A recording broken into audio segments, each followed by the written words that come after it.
Staying with us. Join us on the show at this segment is the Force Public Relations Officer, Muyiwa Adejobi. He will be speaking on the state of security in our country, from the ongoing rescue mission to recover the abducted victims of last week's train station attack, to the issue of insecurity in the southeast, and so much more.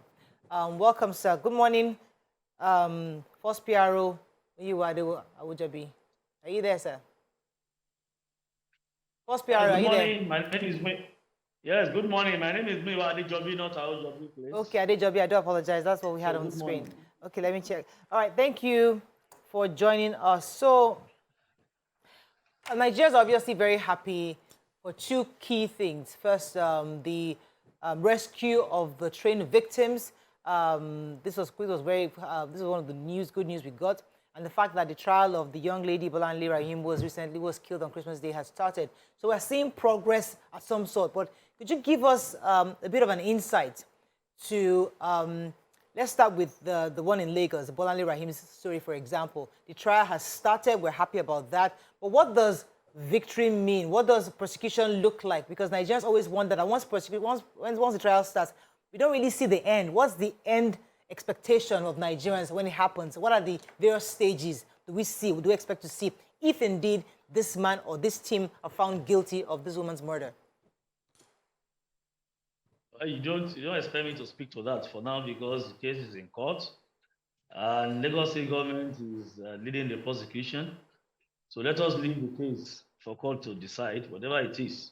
So I don't think we should be discussing that one on here this morning because the trial is on and it's not going to be too good for us to be judgmental or discussing an issue of that so let me, nature of here. So let's leave the trial. So I'll leave that. Let the prosecution continue. Okay, let me leave that, but let me just give you a hypothetical situation. So, for example, a police officer is found guilty of a crime, any crime, slap somebody's face or whatever, and then it's such a bad, and then he's persecuted. When he's found guilty, what's the end goal? Because Nigerians always feel that when these things happen, we don't see the end game. We don't see, do they just get dismissed and nothing happens? Who ensures the prosecution afterwards and who follows through to ensure that they are prosecuted? That's really that was my question. So whatever happens after. The law is there, the criminal justice system is there, and it is clear enough. We have provisions, we have criminal laws, and we have procedural acts. Criminal Procedure Acts.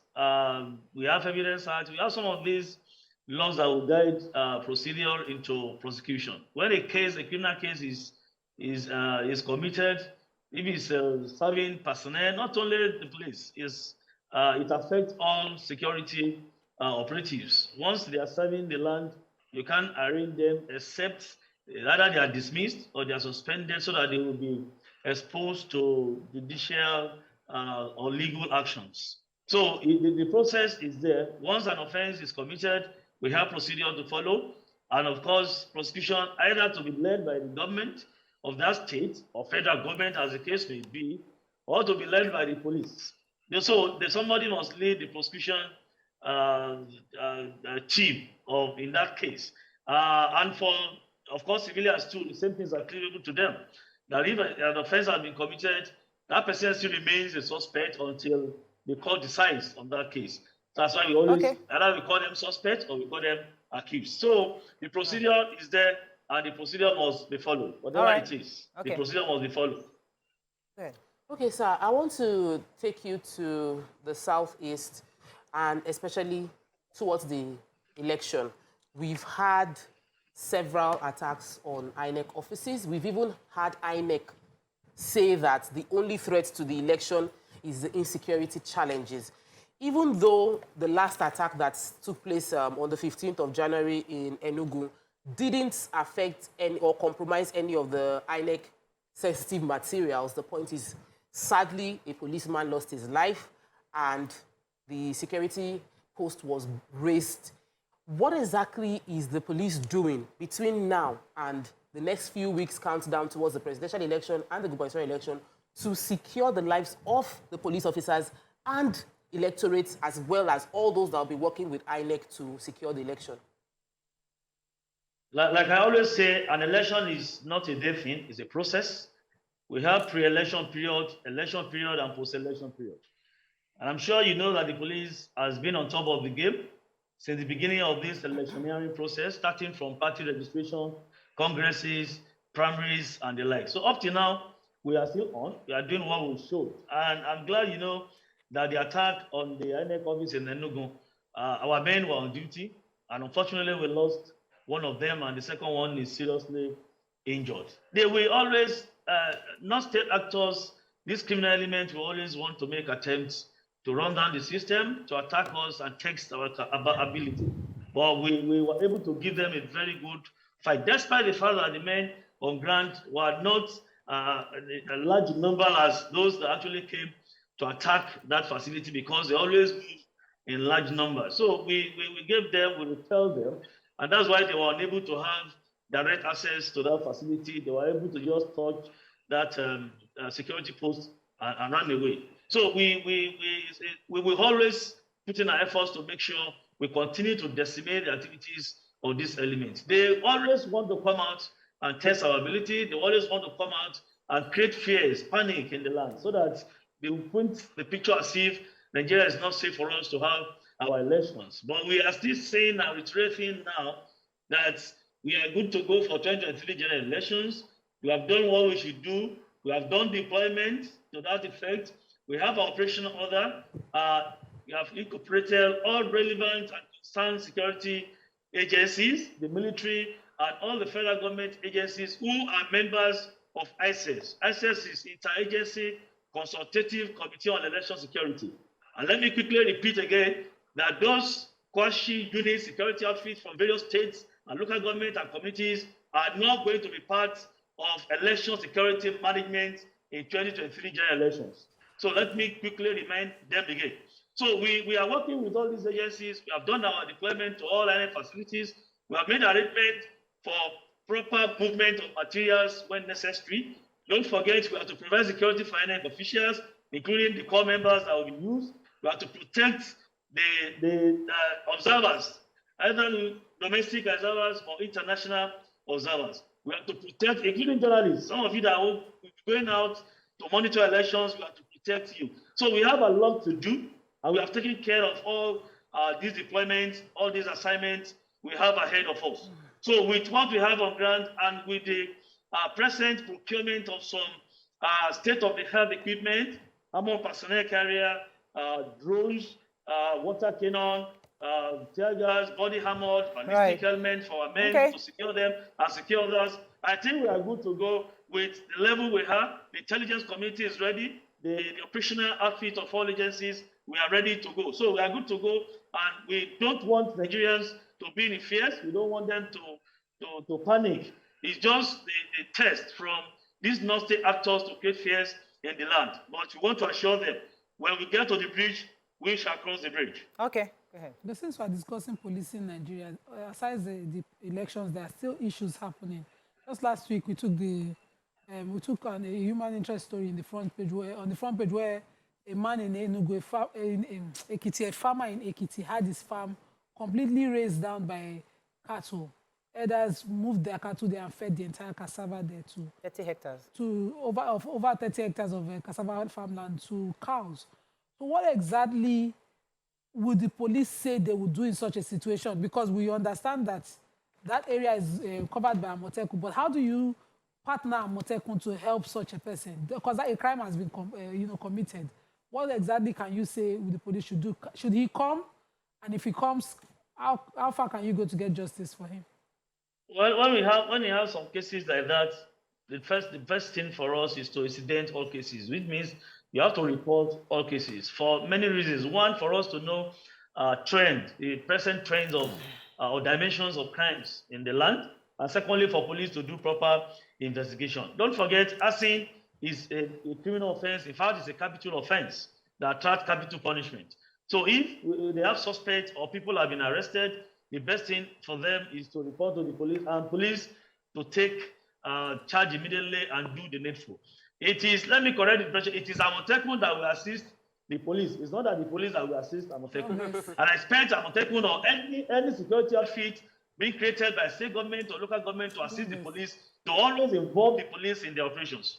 We don't want situation whereby we think we have the law and we have the weapons or wherewithal to move out. Any movement, any patrol, I think they need to always contact the Commissioner of Police or their respective DPOs or area commanders to assist them and guide their ways. If it is not police, it's not police. There's no how a father, a child, you say the father will be taking instruction from him, no matter a place that child is. So I think all of us, either Amotekun or Bibiagu or any vigilante group created to assist the police in internal security, should always carry the police along, involve the police, and we should do what we should do on time. Like this case in Ekiti now, if the command has not arrested anybody, I think the job of the Amotekun and others and members of the community is to give information to police to know who and who actually perpetrated this act. And let me quickly create this impression that we don't need to colorate or to have coloration to incidences. I want to clear the impression that in the southeast and southwest, we always say when we have heads of cattle, we say it is Fulani, it is this. No, when Yorubas, Igbos too, they rear cows now. They have their ranches, they have everything. So let us, if we have just a suspected handsmen, suspected handmen, suspected this, don't all the time we say they are from the north coloration, they are from the north, they are Fulani, they are this. No, we should just stop adding colors or giving names to those who have committed this offense so that we will not eat all the politics and create more problems for us. So the case in Ekiti, I'm sure the Commissioner of Police is going to be on top of that game. I don't know how far the command has gone, but I'm sure if it's a case of arson and it has been reported to the police, they will do the needful. But Nigerians should know that every case, every incident must be recorded. For us to know the dimension and trends of happenings in that area, and for police to always do the needful. All right, so then we have to go on a break, but that's feedback. So every situation that happens, let us report to the police so that they can have some kind of a date. Thanks, and stay with us. We still have first PRO with us. YK, you're going to have a question. Go ahead, please. Yes, I have two questions. The first one is, you've released most of the kidnapped victims, the ones in Edo State, but there are a couple remaining. What are you going to do to get them out, or are you doing something to get them out? I'm thinking because in Nigeria, when you have released a lot of people, like Leah Shaibu, we haven't heard anything about her since everyone was released. So what are you going to do about her? And the second thing, a lot of our officers get killed in this, like the INEC, raiding of the INEC. What do you do for the family? You know, what kind of, because that's why a lot of the officers step back, because they think of what will happen to my family if I die. I'm the breadwinner. So those are my two questions. First PRO, did you get that? Yes, on the Edo incident, you agree with me that many of them have been rescued. But one thing about rescue operation is a very delicate operation.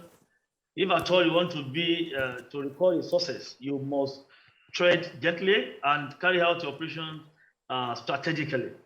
The kidnapping is a very tedious, and rescue operation too is a very tedious operation. But we are still working. I don't want to make some comments on here, but I can assure you that you know when the kidnappers don't stay constantly in a place, when they know we place manhunt on them, they relocate, and it's always very difficult. Even when you are looking at the victims, you are looking at them at the den of these criminals, you cannot attack except you think it's safe for the victims before you can launch any attack. It's always a very difficult task, but I think people will understand that we need to rescue our people on hot. We need to rescue them alive. That is the main purpose. So we are working on them, and I'm sure CP Edo and other security commanders in Edo are working hard to make sure other victims are rescued on hot. And that is that about Edo incident, but we are going to get all of them out on hot, safe, alive, healthy. Then on the second issue is when our men we record casualties, either injury or death. We have our insurance scheme, and incidentally, the President Inspector General of Police, IGP Usman Akali Baba, has tried enough to make sure the Nigerian police insurance scheme is registered and is now a company. We have it as a limited so that it can take charge of so many things we need for our men to insure them and to pay certain entitlements in case there's any incident, either by injury or death. So we are improving on a daily basis. And let me quickly say again that I think by Thursday, the IGP has about 13 billion naira to pay families of deceased and to pay the injured officers who are still alive. So I think in the history of the police, we have not got it good like this, that these people are being considered and these people are being taken care of like this. We're having events, the check will be shared on Thursday at the command headquarters, the IGP's conference room here. So the police leadership is trying to make sure our men feel okay and they have better condition of service in Nigeria, so that you know that when you do go out there, there are so many things that you can encounter as part of our duties. We need to encounter, we are bound to encounter certain things. But what will be the succor for you if at all you encounter ugly incidences while on duty? But these ones have been taken care of, and the IGP has tried again to reduce mortality rates, to buy body armor for our men, bulletproof vests, ballistic helmets, and to an extent, we are having armored personnel carriers that we have just, in fact, like 3 days ago, we just cleared about 20 of them from the port in Lagos, coming to Abuja for distribution in preparation for election. And beyond election security, that we need some of these equipment to protect our officers, to make sure they are secured too when they are on duty, so that we can discharge our duties as expected of us. So we are putting measures in place to make sure our men are safe while on duty, and if anything happens, at least the family, the relations, the next of kin, and even the men that are injured, we have some support that will be okay and feel among of us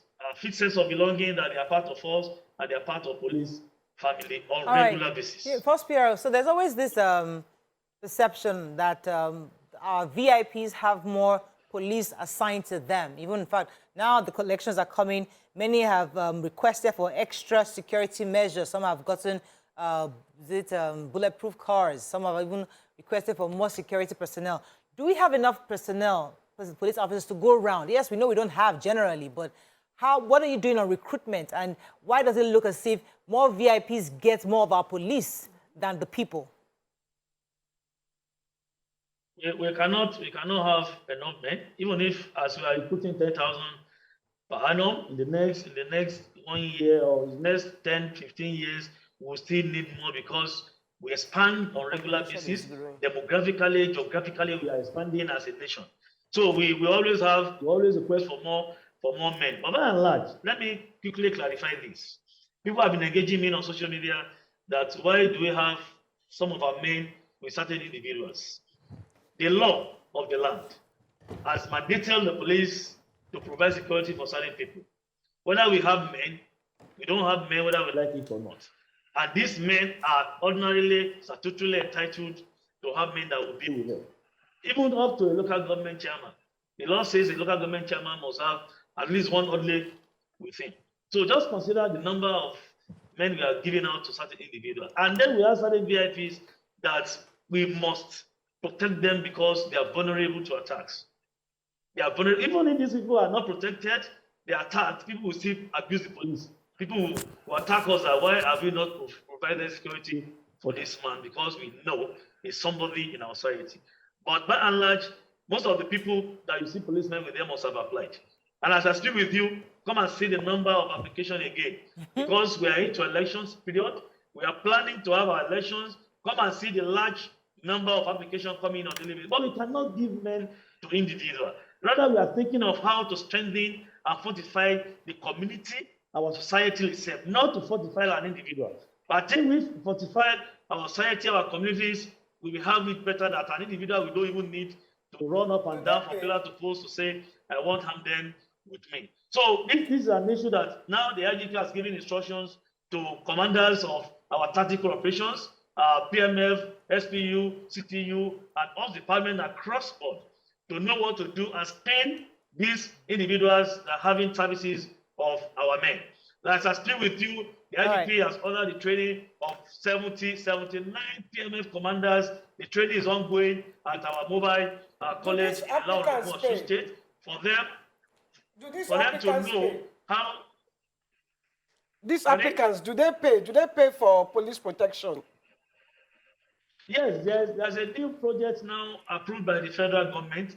It is called POSAP for automated services rendered by the police to individuals. They are to pay to an account approved by the government. We have the Federal Executive Council approval of this. It's called POSAP. It's a project. You can Google it online. It's there.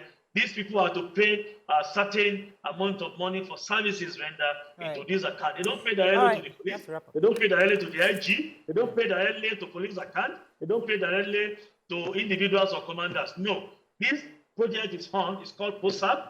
It is to pay for automated services, including character certificates, certain reports you want to get from the police. Right. You have to pay certain amount of money. Okay, point taken. I have more questions for you, so we have to wrap up very soon. Go ahead, Waki. Okay, so, sir, recently you were posting on Twitter some new gadgets and vehicles bought by the police.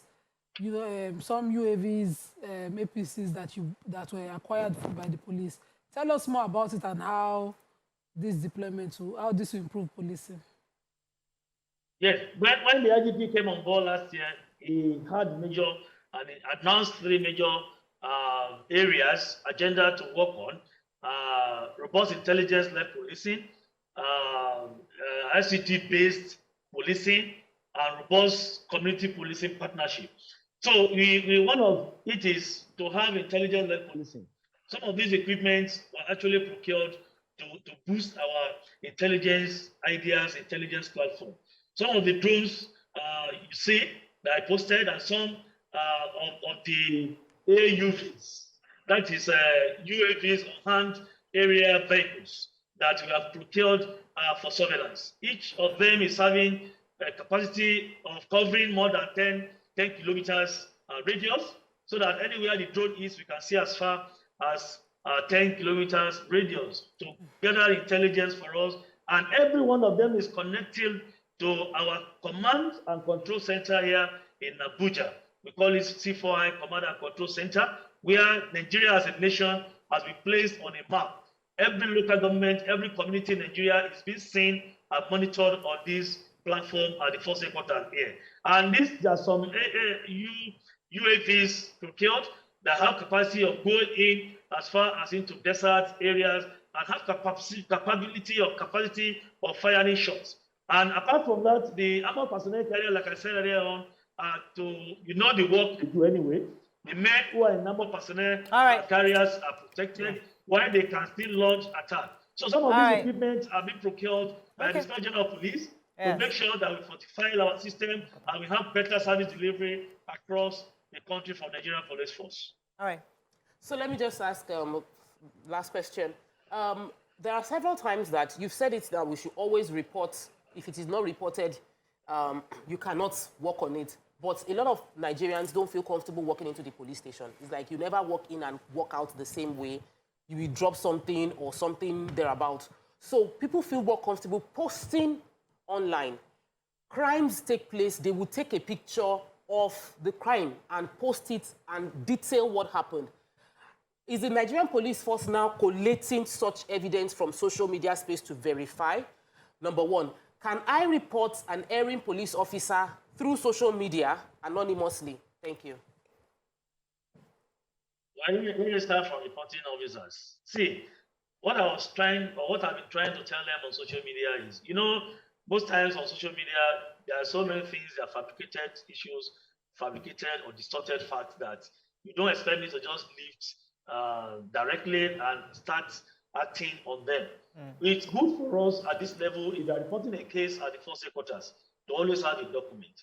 Like I always say on social media that I've had experiences in my life as PROs for many years in the police, that somebody will tell you on phone that wait into this case, continue this investigation, and later they will tell you, no, I didn't say so.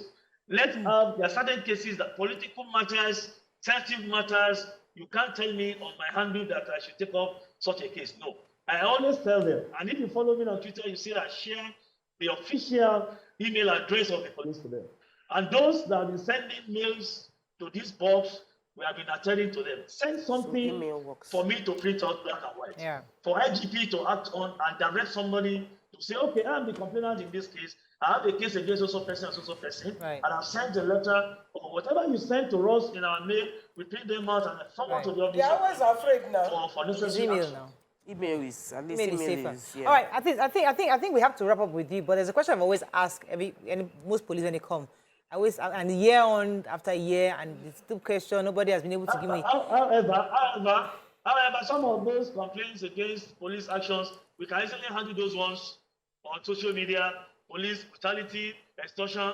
Find out from there, we handle those ones. But you can't ask me to say there's a presidential candidate that has done this, and you are telling me on my Twitter handle to act. No, it's not possible. Okay, we got the point. If you have a case against an individual at that level, package your report, send to our official email.